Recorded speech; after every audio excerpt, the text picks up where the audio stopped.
Good afternoon, this is Jeff with Sewer Tech Northwest. We're at 5728 Southeast Popes Lane here in Hillsboro. We are located at the front of the house,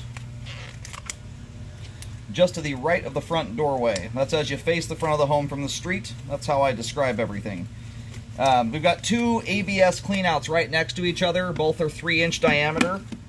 The sewer line cleanout is your one furthest from the front door, furthest to the right. The other one's for your storm system. We're going to insert the camera and check the overall condition and serviceability of the sanitary sewer line. Water's running. We're going to zero out here. Off we go.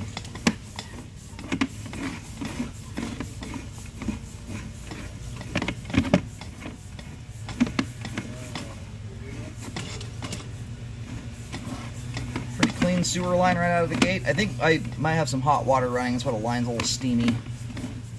Get that cleared out when we pull back in. But very clean flow line. This is a good example of a household that's doing a pretty good job at keeping grease and cooking oil out of the pipe, which is I highly recommend doing. I've been doing this 15 years now. I've cambered over 25,000 sewer lines, do a lot of drain cleaning. We just transitioned there to 4-inch 3034 PVC. Anyway, grease buildup honestly has become more concerning to me than a lot of structural issues like bellies and offset joints, things of that nature. Not that they can't cause a problem. My experience is it's often a conjunction of issues, especially when the problem is kind of on the fence or kind of mediocre.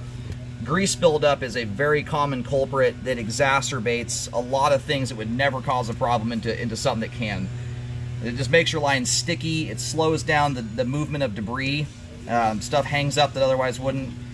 And blockages tend to hang in there much more effectively when they happen. They're less likely to break loose on their own naturally. So it's a very good habit to keep up with. This house is doing a great job.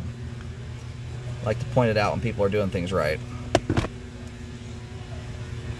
Anyway, there's the main there at 46 feet. We're going to let the pipe drain out while we locate.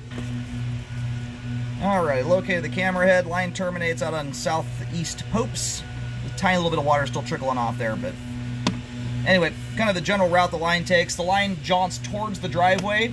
It turns just before getting underneath that right side edge.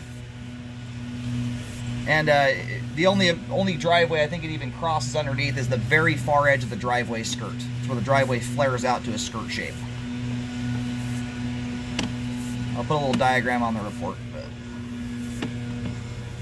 anyway, to keep a line clean like this, especially if you're new to homeownership and aren't familiar with how to mitigate grease buildup, it's a very important habit too when you have kids in the household. They're still learning how to fold toilet paper.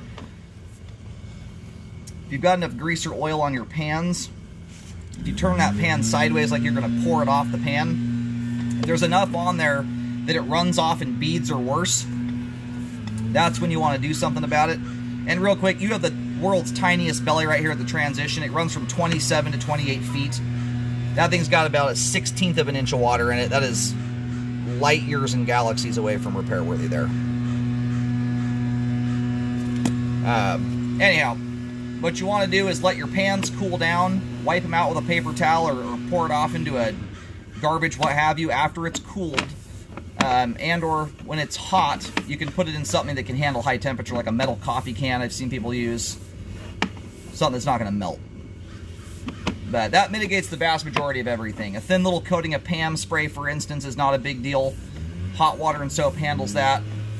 And if you know some level of it got down the line, what you want to do is let the hot water run for about a full minute after your last dish was scrubbed off. That helps to ensure that anything that did get down the line remains melted and emulsified until it gets out to the main.